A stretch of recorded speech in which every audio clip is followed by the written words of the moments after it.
Good evening. I come back to you guys. Today, we're just going to do a short discussion on hyperbola. Hyperbola, don't mind my handwriting. The general equation for a hyperbola is A over x plus P plus Q.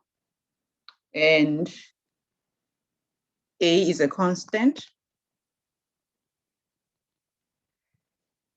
which determines the quadrants that the hyperbola will be in.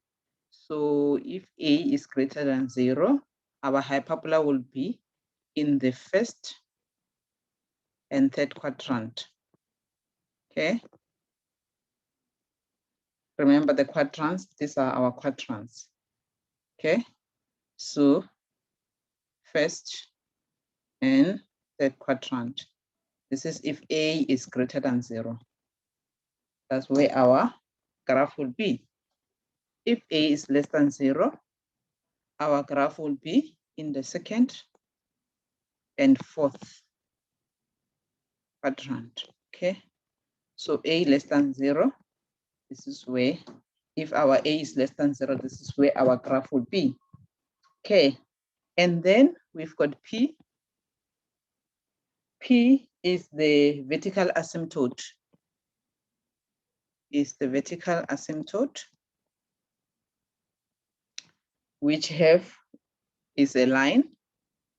It's not just a point, it's a line where y is equals to, not y, x, no, sorry, where x is equals to P. And then we've got Q. Q is a horizontal asymptote.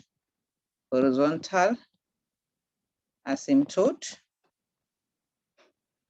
which is also a line, is not just a point. Line y is equals to Q. So the asymptotes is actually the lines where the graph will not touch. So let's say this is P. Let's say this is Q. Let's say this is Q, this is P, sorry. So you'll have these lines here. Line y is equals to Q, and you'll have this line x is equals to P. This is meant to be a straight line, okay?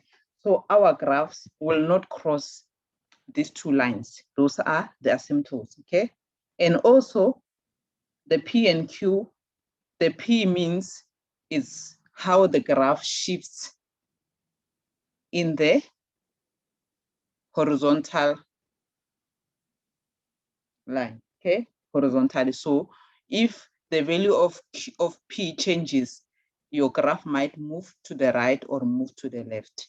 Also, Q is how the graph moves vertically. So if the value of Q changes, the graph might move upwards or it might move down along the y-axis. Okay, so that is P and Q for a hyperbola. Then we've got axis of symmetry. Axis of symmetry. So the hyperbola has two axes of symmetry. Let me just get from my other book.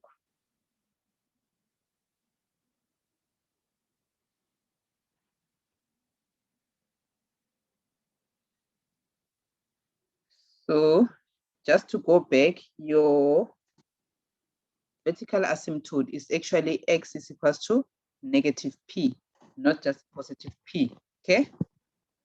So, but then you see, we'll do an example. So x is negative P. If here we've got a positive, then here is a negative P, okay? Then axis of symmetry. Let's see, those were asymptote. Now we go to axis of symmetry. Axis of symmetry, there are two lines about which a hyperbola is symmetrical. So that's where your hyperbola will be symmetrical. It will be symmetrical. Okay? And symmetrical is actually a mirror. It creates a mirror image of the other part of the graph. Okay? So for a standard hyperbola graph, you will be given with your, what is this? Your asymptotes, your P, negative P and Q. So you'll have your negative P and Q. Those are the points, okay, that we're gonna use when we're getting the axis of symmetry, the equation for axis of symmetry. So we're gonna use the P, negative P and Q. Those are our asymptotes, okay? So we're gonna use those two. This way, our asymptotes. So we're gonna use this to get the equations of axis of symmetry. So axis of symmetry, you get it from, it's an equation of line. So you've got the equation of line is y is mx plus c. Then there are two. So another y is equal to mx plus c. So let's name this one y1, and then c1, y2, m2, and c2. Okay. So to determine the axis of symmetry, we define the two straight lines, which I just labeled now. And then for the standard and the shifted hyperbolic function, the gradient of the lines of the symmetry is 1, and the gradient of the other one is -1. So they say one of the gradient is 1, the other gradient is -2, -1. This is for a standard form of a hyperbola. Okay, so for a standard hyperbola, the gradient is 1 and the other one will be a -1. The axes of symmetry are perpendicular to each other. So those axes of symmetry, they are perpendicular to each other.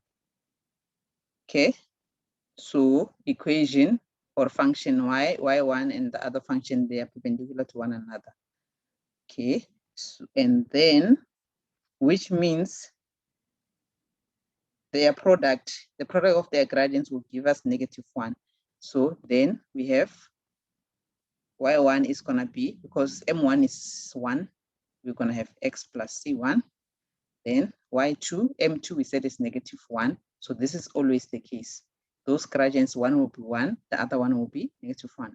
Then here we're going to have -x plus c2.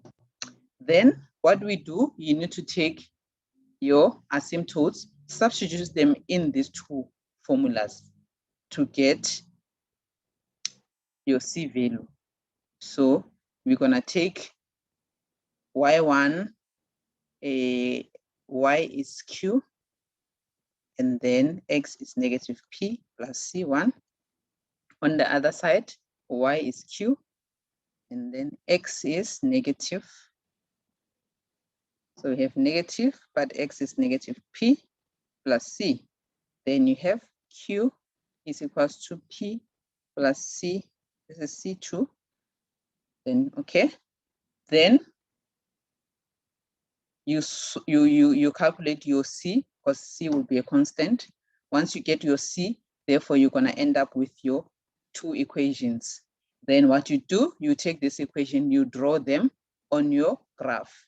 So let's say those equations, maybe okay, we'll do an example, you will see, because if I draw it now, it won't make sense. But that's how you get that.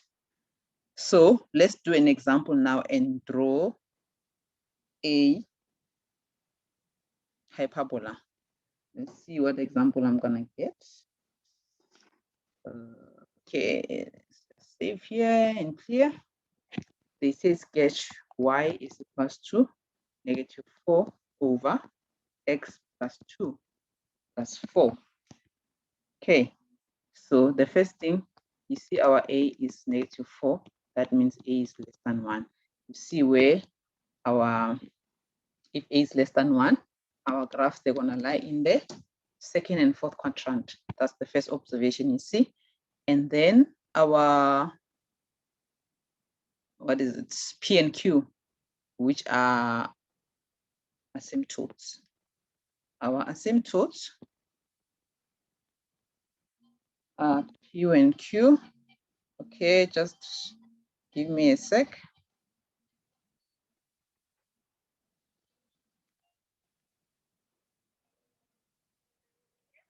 Okay.